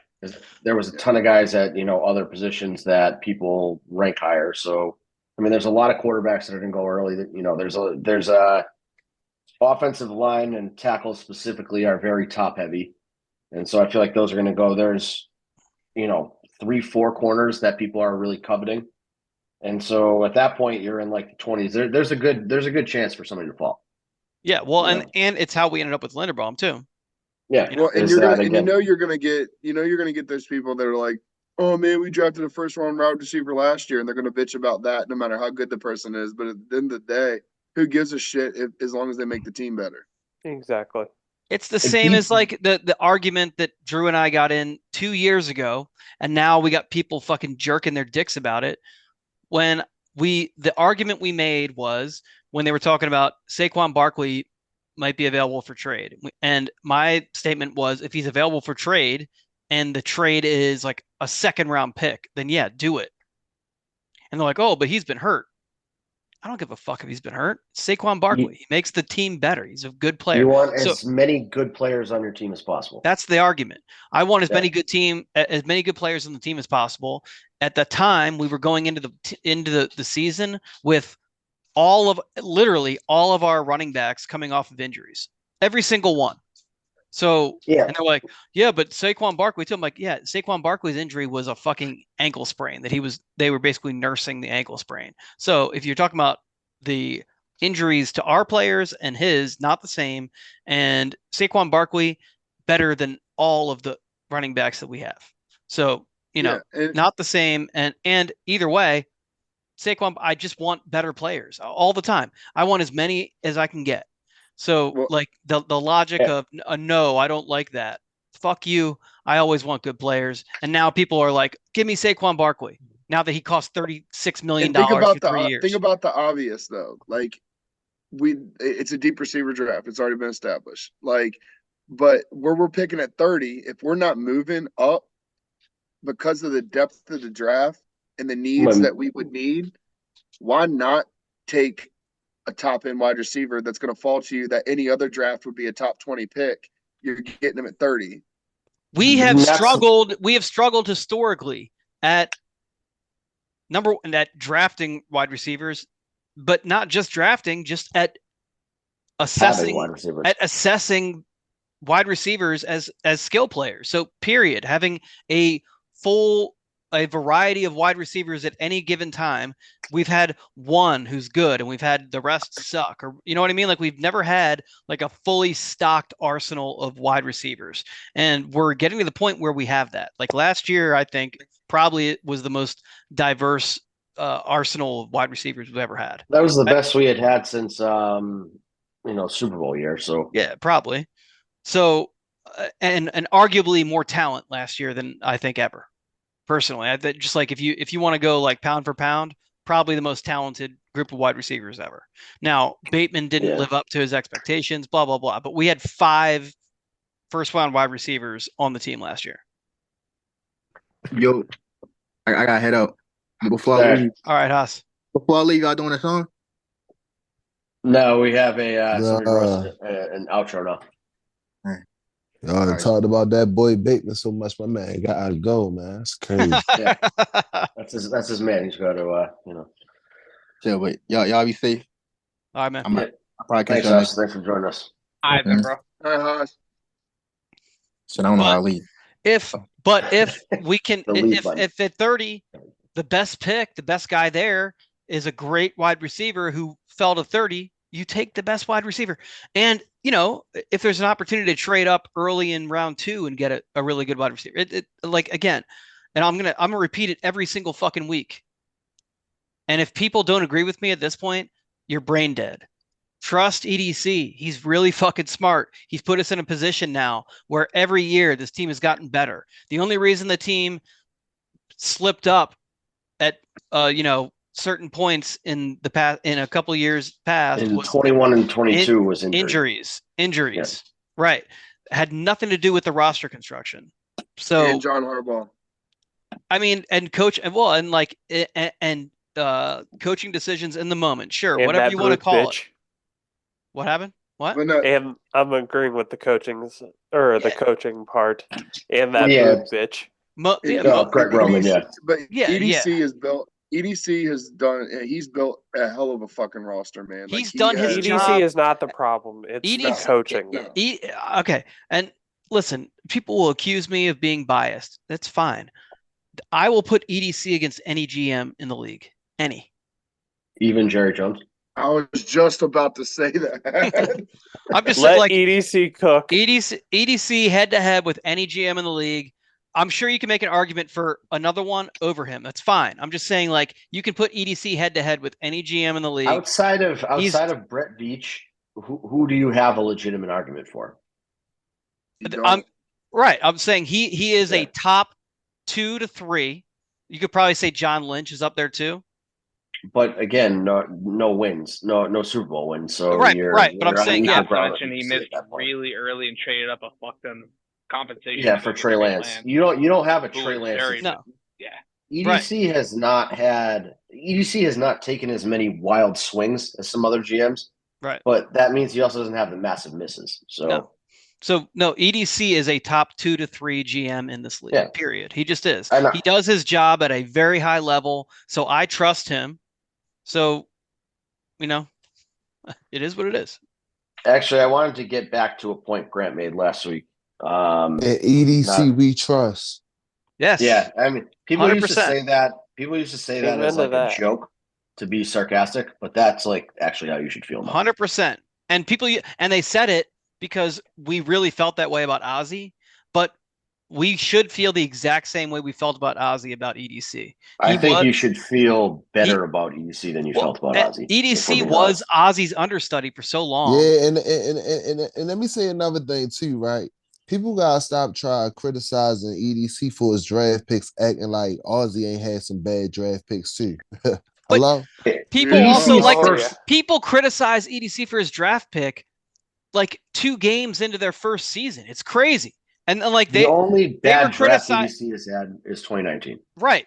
But they were criticizing his 2020 draft during 2020 season, the COVID season, during the 2021 season. And then by the time we get to this past season, that 2020 draft is like one of the best drafts we've seen in a while. In a long time. And 2018 was an awesome draft. I mean, one of the greatest drafts. 2020 is right there with it. A really good draft. I think we have gotten to the point where if the Ravens make a move, you should just accept it's the right move, player personnel wise. Yes. Like, at some point we were questioning everything they did. And that was fair because things weren't working out, but now it's the opposite. Like, things have always seemed to work out. I mean, if we're looking at like misses that EDC has had, I think you have to put Yannick Ngakoue and Earl Thomas in like the top 3. And neither one of those was really a horrible move at the time. Well, and Yannick, I don't think was an EDC miss. I think Yannick. And so did I. And I think it was more of he didn't work out. I think it was a scheme issue and it was a wink problem more than an EDC miss. Yeah, you brought a guy in who you brought a guy in who filled a need that didn't fit your scheme. It was just used wrong in the scheme. Right. And it was a trade situation. It wasn't like a free agent thing where you can go grab anybody. Like, that was the guy that you could get for the price you wanted to pay. I think Yannick, if he were to come here right now, would be much better. Well, I was just about to say, like, if he would have been there the last 2 years of Mike McDonald, like, he would have been the Yannick we thought we got. Yeah. He would have had like 12 sacks a year. And again, Earl Thomas was great on the field. Earl Thomas didn't fit the locker room. That was the biggest issue with him. Well, and unfortunately for him, the lasting memory of him is him getting ragdolled by Derrick Henry. Yeah, and that's a bad visual. How many guys have been ragdolled by Derrick Henry over their career? Like, if we're being honest, it's not. And it's the combination of many. him getting ragdolled in that game, which was a coaching loss, not a player loss, but him getting ragdolled in that game. And then the next thing that happened was him getting held at gunpoint after Eiffel towering some chick with his brother. Yeah, it was just a bad sequence of events for Earl Thomas. And fine, like, you can call that a failure. I'm okay with that. But I mean, that's like literally what we're talking about. It's like two moves that, Earl Thomas Earl Thomas is a huge part of 2019. Yeah. Like, we're probably not as good if Earl Thomas is not. I have his jersey in my closet. Same. I bought his jersey the day we traded for him. What color you got? What color jersey you got? I got black. I got black. Oh, I got all black one too. I got my shit signed too. Actually, you know what? I think I may have purple. I waited at like almost 1:00 out there. I said, bro, I'm getting this jersey signed. And then mine's in the back of the closet. He was fucking good. Like, it didn't work. He was. I mean, he was good. You know what? You're right. It just if we want to, actually, you know what? If we want to trace this back, Derrick Henry if you want to go back to the origin story of Antonio Brown becoming a fucking crazy person. Oh, it's Vontaze Perfect. Derrick Henry may have actually caused Earl Thomas to become unhinged. He was always unhinged. But really, his leg was in shambles, and he felt the need to flip off the. Really loosen the screw. Already unhinged. Really loosen the screw all the way, because after that, then he might have been the nail in the coffin, but he was already down that slope. He was already on his way down. But after that happened, then he went to training camp. He got into Chuck Clark. Yeah, punched Chuck Clark. Got kicked off the team. Eiffel towered the chick. Got held at gunpoint because his wife found. You have the timing. You have the timing wrong on that, but that's fine. That was first, and then he punched Chuck Clark. The fuck house thing happened before training camp. Yeah, that happened in the off season. Yeah. Yep. Yeah, that happened in March. Oh yeah, because they figured that out that he didn't actually do anything wrong. Yeah. Yeah, so it was just initially it was like a kind of like a Zay Flowers thing of like it was police came to this address and Earl Thomas was involved, and then the story came out that she traced his location to an Airbnb and held him at gunpoint because him and his brother were sleeping with like 3 women at the same time in the same bed. And then it was a classic Willy Wonka situation. Yeah, and then he came to camp. Charlie Buckets punched Chuck Clark for not knowing coverage assignments, which again, he was not wrong. Chuck Clark did not know how to align the coverage. So yeah, but that's like how a fan would react, not his teammate. And actually, if we want to in training camp, they cut him because he posted practice highlights. That was their final straw. Yeah, that was like they probably like you know what, we were talking about Chad Steele earlier. He may have posted the highlights. Well, so they had been like a Gestapo move by Chad Steele. Well, so allegedly he punched Chuck Clark. They sent him home. They had some Veterans Council meeting and decided they didn't want him on the team anymore. And during that meeting, Earl Thomas had posted clips saying, like, I got to be better here. But, you know who was a part of the council? Marlon Humphrey. Yeah. Yeah. Yeah. And Marlon and Earl would never have gotten along. They're not the same kind of guy. He's not Marlon made that man take his jersey number, man. Yeah, I mean, that was a good move. That was a classy move by Marlon, giving up 29 there. And you can't hate on that. But Marlon's no Richard Sherman. If Marlon had a couple DUIs, then maybe Earl would have been better friends with him. Seems like that's the kind of guy that Earl Thomas likes, is somebody who drives drunk 4 times. But, now, I'm just going to say that the theory I just floated. I can't say anything. The fact that got posted during that meeting. Yeah, could be Chad. I don't know. Chat, if you're listening to this, because I feel like he probably does. I feel like No, Chat I think probably it is was like Earl because Earl already know it was rumors going around that he was going to get cut. Yeah, I'm sure And it then was he Earl. tried to post a video to try to explain his side, like what happened. Yeah, I'm sure it was Earl, but I like the Chad Steele conspiracy theories. This is fun. Damn, yo. I remember that day we signed Earl Thomas. I said, "Oh shit, Earl Thomas." I was excited. Mark Ingram and who else? It was somebody else too. It was Mark Ingram. Keon Ward. That was not the guy. Oh that yeah, you were thinking Jihadi of, Ward. Yeah, that's my guy right there, Jihadi Ward. He's gonna go to Seattle too, isn't he? And it's crazy. Everybody that played that was a great player for the Ravens. As soon as they leave, they just straight boom. Well, I ain't gonna say great, but it was like a decent player. Like Yeah, they go even Matt somewhere else. Judon. Like look at Matt Judon, He's a loser. Darius Smith. If we want to be real Matt about Judon Matt still Judon, doesn't. He still doesn't show up when the Pats need him to. Yeah, Matt Judon doesn't show I'm up gonna get after 15 December sacks. 1st. Exactly. But they're all going to be before December 1st. Yeah, but I'm saying like in a Mike McDonald defense, he would have been able to play his role. You see what I'm saying? But I he feel would have like had 15 or 16 sacks, and then he would have disappeared against the Kansas City Chiefs. The Darius Smith is the one you want to talk about for that. I get what you're saying, but Matt Judon ain't that dude. Darius Smith's a bitch. That too. Yeah, Darius Smith, why he a bitch? back Drew? the fuck out. Because he was like, "Oh yeah, I'm gonna sign this deal." He agreed to a contract with us, and then he backed I'm not out. going to. Yeah, bitch ass. That is some bitch shit. Bitch ass move. Bitch ass move. Bitch. Yep. Then he went to the Browns at that. Yeah. Yep. The doo-doo ass Berdoodoo Brown. I ain't gonna lie, I do feel like that was disrespectful though. No, he went to the Vikings, asked for his release, then went to the Browns. Yep. And that's how we signed got that Mike contract with the McPears. Vikings because it was so much better than ours, apparently. And then was like, "Oh, I don't want to be here anymore. I'm going to go to Cleveland." Now, have fun in Cleveland, Sedarius. Loser. He had a chance. He had a chance to right his wrongs. He's a free agent against this year, isn't he? Yep. No problem. It's only a 1-year deal. No, I'm with you, but yeah. He probably go to Seattle. Snake. Yep. Snake. I'll go to Seattle. Yeah, he is Snake. He's still my Snake guy Smith. though, but he is Snake. What the fuck? Big time. He's my guy, Snake, bitch. Get your man Jadavius to come back. That's who we need. Tripper, you need to get in Clowney's here. Yeah. I love Clowney. I love Clowney. Trippy, I'm assigning you homework for in honor of episode 100. I need you to call Jadeveon Clowney 100 times this week and get him to resign.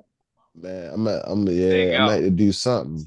Start 100. retweeting his ass. Maybe I should start something on Instagram. Post a picture. Maybe you and go. get I was everybody gonna say, maybe you go 25 Instagram DMs, 25 Twitter DMs, 25 text messages, and 25 calls. So that adds up to 100. Then I'm gonna post a picture with me and him and be like, "Yo, everybody tag him so we can try to get him come back." I'm in. The first time I started the Jadeveon to Baltimore noise was 5 years ago. Same. We all did it. Yeah. Yeah. It was. He was in Seattle, I think, at the time. But yeah. I mean, Grant and I were fucking screwed before you ever even came on. Grant and I were screaming for Clowney and Odell. Well, this was the 5 years ago was way before any of that. It was none of us knew each other. I'm just saying that when since we've known each other, those are the two guys that we have all three of us have been like, yes, let's fucking get at my work at the time. There was one other Ravens fan, and I would like secretly be on Twitter and I'd be like monitoring what was going on. And I saw that the Ravens were interested in Jadeveon Clowney around the trade deadline, 2019 season. And I was like, sending emails to him on the company emails like a fucking idiot. And yeah, so I was. Do you remember the old school big Clowney to the Ravens guy in 2019? The old school Clowney jersey swap, which was Pernell McPhee's body with somebody put Clowney's head on it. That was great. Those were the fucking days of Twitter. That was hilarious. Just like totally wrong build, like looked nothing like Clowney other than in the head. And then it was just like, yeah. Oh, good times. They're just like, we're just gonna find a black guy with dreads and put a different with black guy with dreads. And he wears number 90, and that's what Clowney was wearing at that point too. So it was just like it was perfect. It worked. Yeah, I need to address something Grant said that I somewhat disagreed with last week that might actually turn out to be right. So Grant put Saquon ahead of Derrick Henry on his list. I would say that a lot of the early contract projections that come out tend to actually be pretty close to right. And so they're talking about 3 and 36 for Saquon and 2 and 20 for Derrick Henry. At those prices, I think Saquon's the better move for us. Money wise, you got the explosion. Well, and money wise, they're really not that far off. You're talking about $10 million a year versus $12 million a year. Like, I was thinking Saquon would be getting in like the $15 million a year range, which is kind of why I was like, I take Henry for a little bit less. But if they're truly that close financially, like, bring me Saquon any day of the week. I guess it depends on the guaranteed money, how it reflects against the cap. I know those projections that Derrick Henry's guarantees are 13. Yeah, no, I saw Saquon was like 19 or 20 in that ballpark. So that's not bad. That still works out. Still works out to pretty close same AAV. Yeah, and we know that. I just would love to see him and Lamar in a backfield together. Me too. That would just be like. Saquon is my personal favorite free agent running back because he's dynamic. Yeah. I just never thought that he was a possibility money-wise because I just thought that no matter what, like he is the better player than Derrick Henry right now. But Derrick Henry, I thought, was going to be a much cheaper deal, like dollar value. That you were going to get more out of Henry for the money that you were paying him. But that projected value number, it ends up being pretty close, to be honest. Well, but hold on. But what I'm about to say is not what you think I'm saying. Projected value number. We just gave.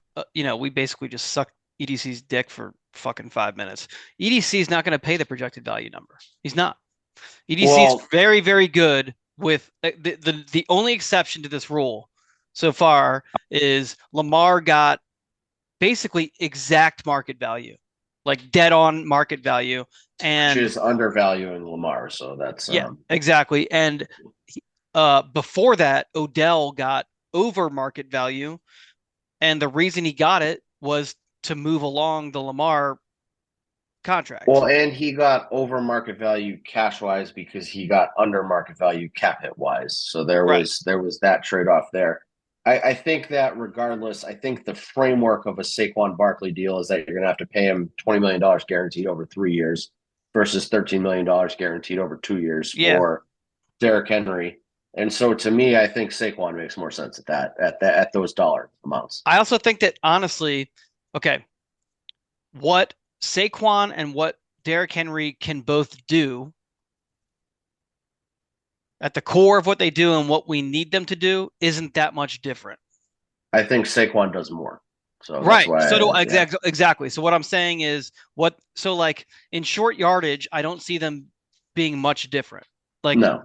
Okay. With our scheme and line. And exactly. So Saquon can do every single thing that Gus Edwards can do right now. Yeah. And every single thing that Keaton Mitchell could do, and every single thing that so Saquon, if all these people were talking about, the Ravens should go to a 3-down back, a bell cow, whoever.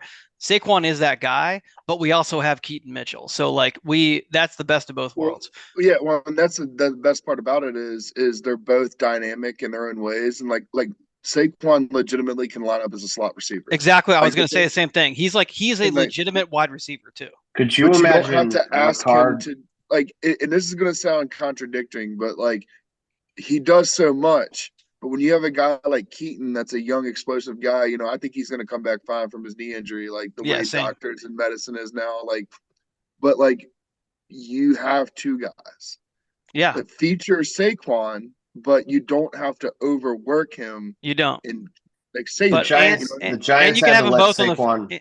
Yeah, and you got them both on the field at the same time. Saquon has wide receiver hands, which is way different than having a wide receiver or a running back who can catch the ball. Yeah, way different. Saquon has he could play wide receiver, period. He just can. He's just not as big. He's not as tall. So I would just like to say, I guess on the record, if the money is what it's being reported, and that's anything near actual facts, like Saquon is the choice. I think that we far can and all away, agree. far and away. That if we're only talking, if we're only a $2 million gap on an AAV, like that's a no brainer to me.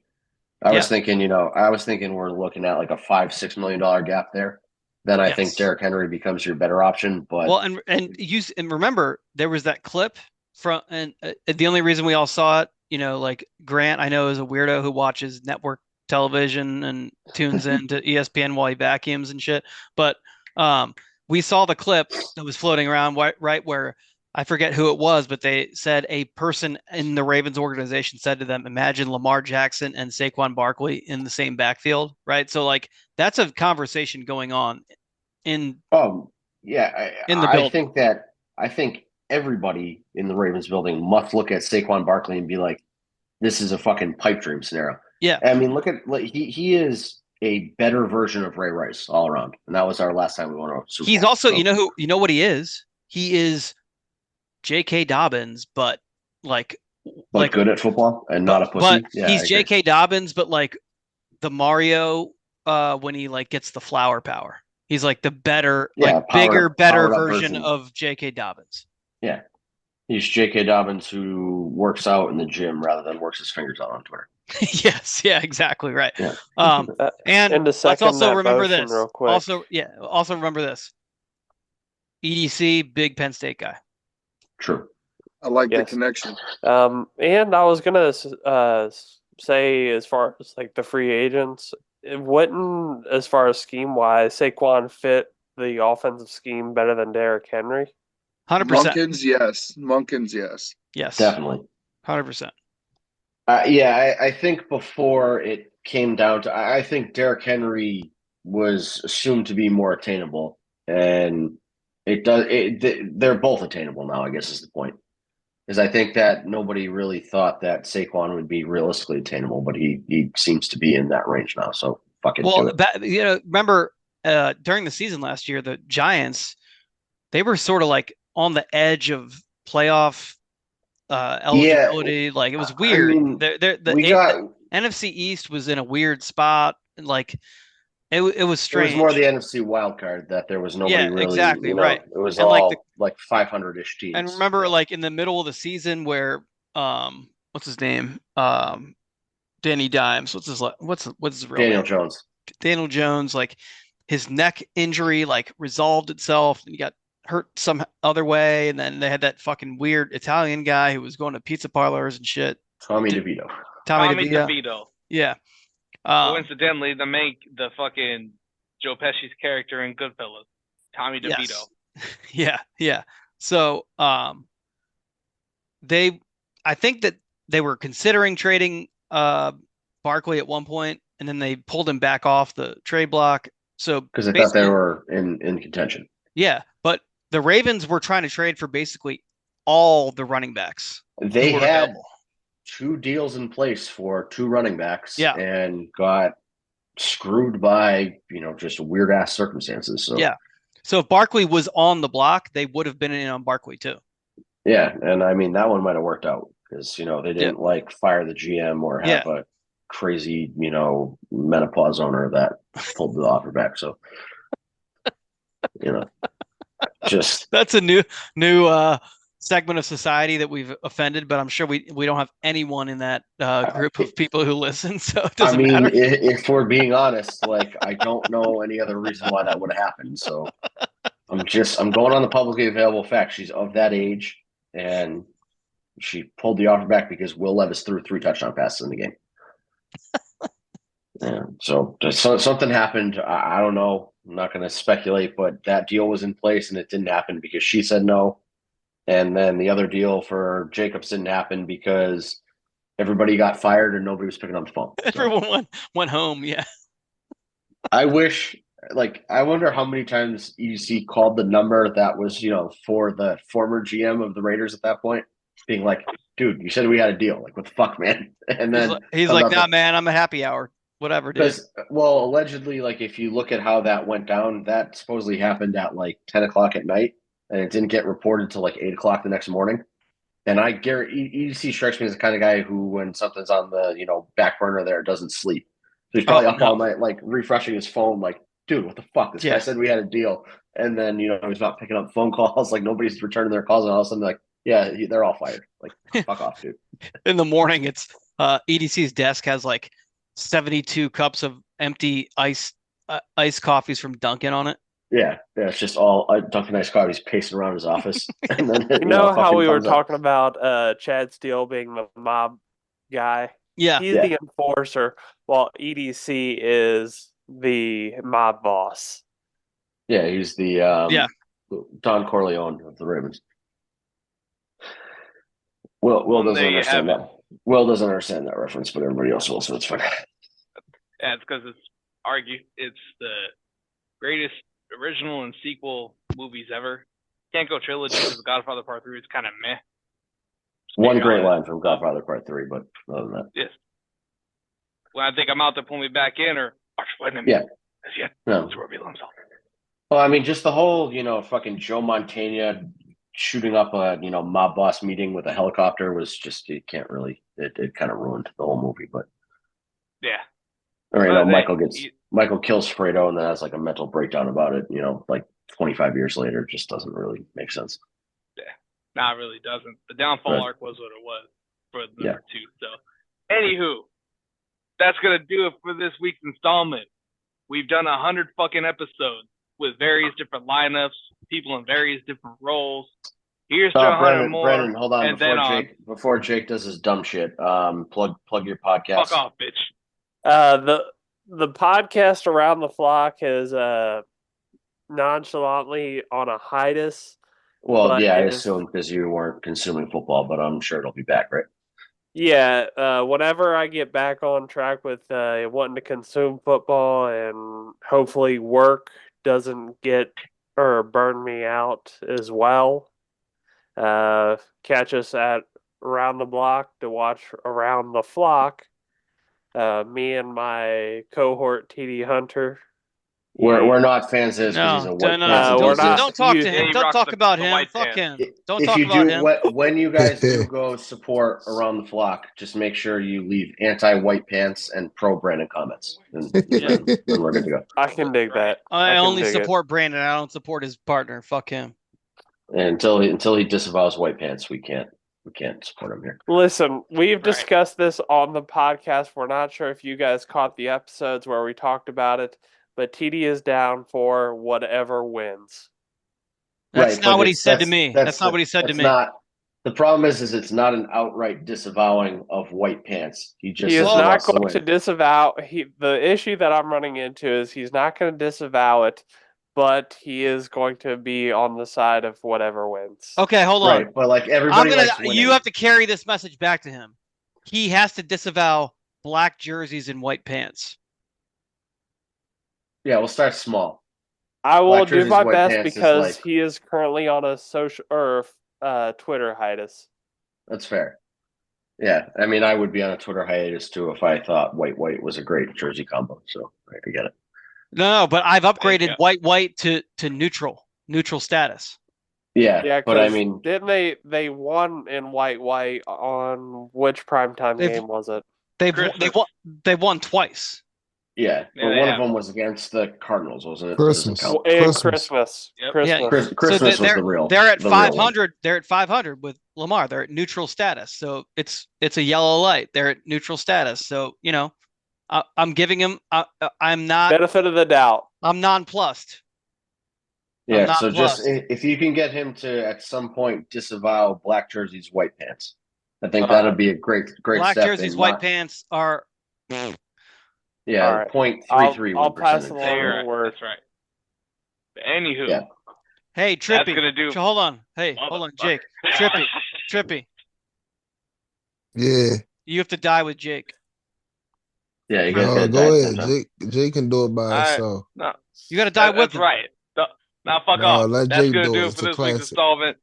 We will be back next week. Another 100 episodes, 200 episodes, 300 episodes, however many fucking episodes to discuss this, that, and the other. But meanwhile, the OG is back. It's time for me to die. There we go. The tripping one coming in at the end. Zone 32. All I wanted 32. was, see, it's episode 100. We need 2 deaths. 2 deaths. And we have to do one. We have to do 101. A death duet. Yeah, God like my parlay today, man. Shit.